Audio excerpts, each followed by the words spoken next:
I hired an organizer and they came in and they organized my house and they put everything in the little containers and they color coded my closet and they did this beautiful job. And I am so grateful for that, but it didn't work for me. Now you're probably wondering, Emma, what happened? Don't worry. All of the containers and stuff, I either ended up using them for other things. And then the ones that I didn't end up using, I donated and I feel good about it and it's fine. We move forward. I will not do it again. I'm not proud of it. Okay. I'm not proud of the fact that like I got all these containers and shit to organize everything. And then I ended up just like fucking ditching the strategy, like the whole strategy and just throwing it all out. I did not throw it all out though. I found uses for it. Okay. But I didn't need it. I didn't ultimately need it and I regretted it. However, I still do think I have a pretty organized home. It's not maybe as aesthetically perfect as it once was when I like paid somebody to do it for me, but it's completely functional and it's manageable and easy to upkeep.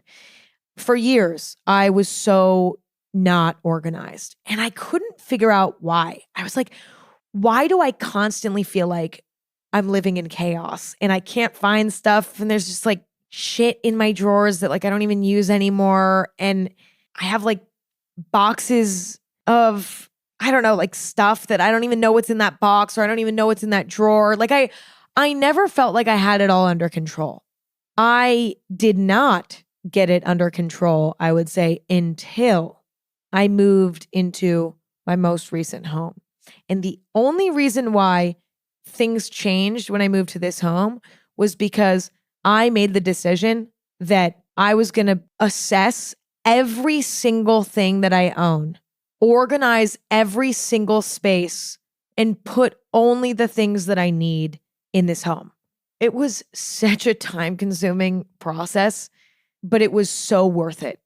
I truly do believe that it's impossible to keep an organized space unless you have an organized space. You basically have to do the hard work, which means take everything out of your closet, reassess it, put it back in an organized way.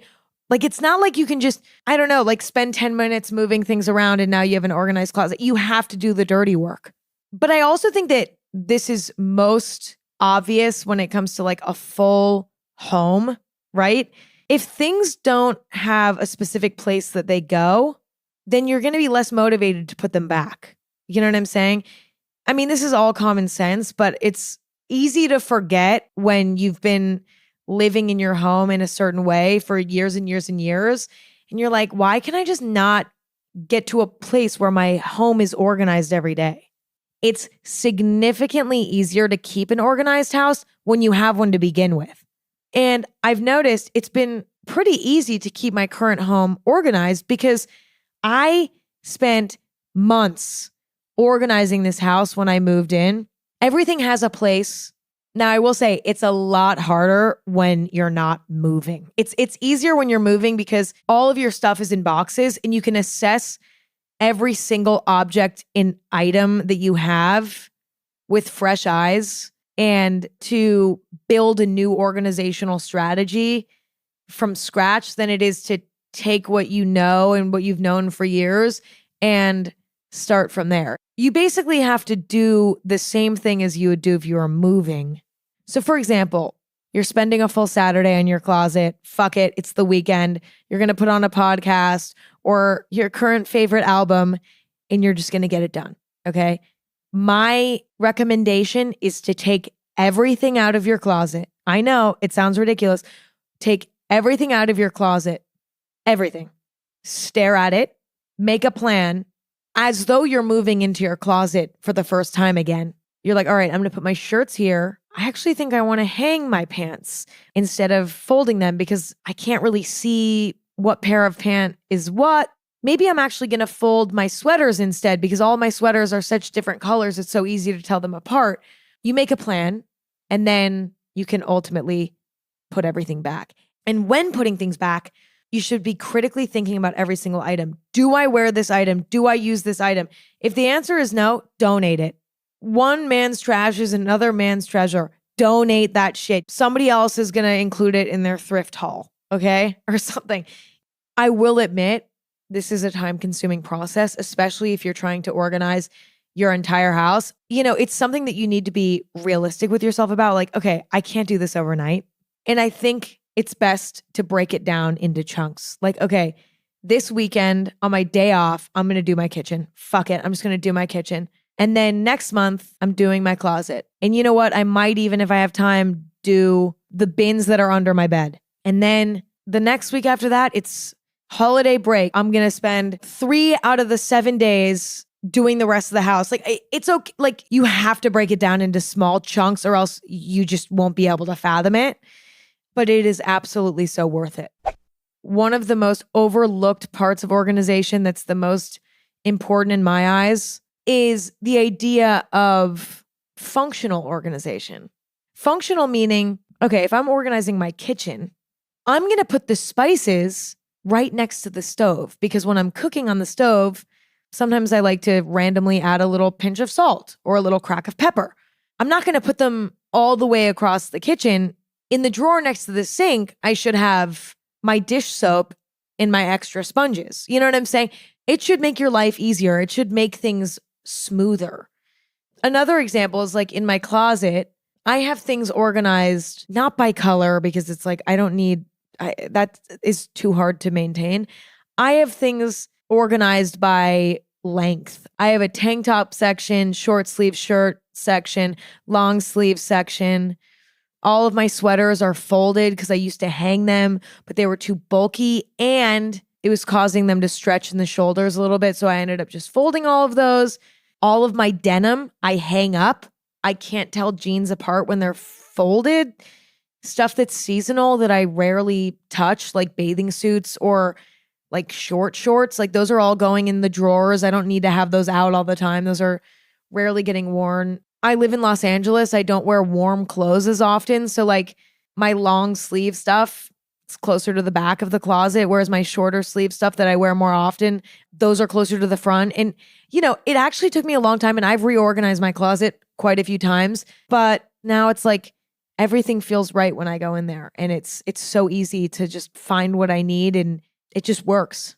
And as I said with the Google Calendar thing, like a lot of people want to color code their Google Calendar. To me, that's complicating the Google Calendar and taking away from the ease of the experience. It's the same thing with your home and with your spaces. If you overcomplicate things for the sake of aesthetics, it'll discourage you. I mean, at least that's what happened to me, right? Like with the spice jars, for example, like the perfectly labeled spice jars, or like, let's say I would go through an oatmeal phase, right? And so I'd have like an oatmeal container labeled all beautifully in my pantry. And then I'd sort of get sick of oatmeal and I'd be like, you know what? I don't really like oatmeal anymore. And then I'd have to like spend time soaking off the label so that I could put a new label on this container for like whatever my new food was going to be. And like, I didn't really know what that food was going to be. And then also sometimes I would like buy something random. Like I'd be like at the store and be like, oh, I want to buy a fun cereal. I don't have a container for fun cereal. Like, you know what I'm saying? It doesn't give you flexibility. It's good for like intense routine, but if you ever want to change up your routine, having all these matching containers and stuff, it's just not necessary. I love bins. Organizing with bins, I think is great. Little drawer organizers, I love that. I think that's very helpful. Bins, like if you have space underneath your sink, for example, instead of just having like products all laying out, like having a bin of all your extra soaps and then another bin of all your extra sponges under your sink. Like that makes sense to me. But like taking your laundry pods, right? Taking those out of the container that you bought them in and putting them in a new container, it's just unnecessary and it adds an extra step. I don't think it's worth it. Another example I have too is wanting every hanger in your closet to match. So going out and like buying a bunch of velvet, beautiful hangers. Okay, number one, velvet hangers like are literally the worst hangers on the planet. They look nice, but they have too much friction. Your clothes will never slip off of them. But then when you actually want to take your shirt off the hanger, it's like a 30-second ordeal, which I'm so sorry. It should be a 0.3-second ordeal to take your shirt off the hanger. Anyway, the cheap plastic hangers that you've had since you were fucking 10 years old, keep those. If you're going to spend the money on any sort of thing like that, I would say drawer organizers and bins. Yes, I think those can absolutely be helpful. And you can also reuse those a bazillion times and they don't add an extra step. Now, once your home is organized, and this could take up to a year. I mean, it took me, I think, at least a year, like getting all my cords together and like figuring out what cord goes to what and like getting all my nostalgic photo albums in the same area and like getting all my books in the same area. Like all that stuff takes a fuck ton of time. It does. But you attack it slowly but surely, piece by piece, and then cleaning up after yourself immediately is so much easier when things are organized properly. It's also easier to motivate yourself to clean up. You're excited to keep it organized.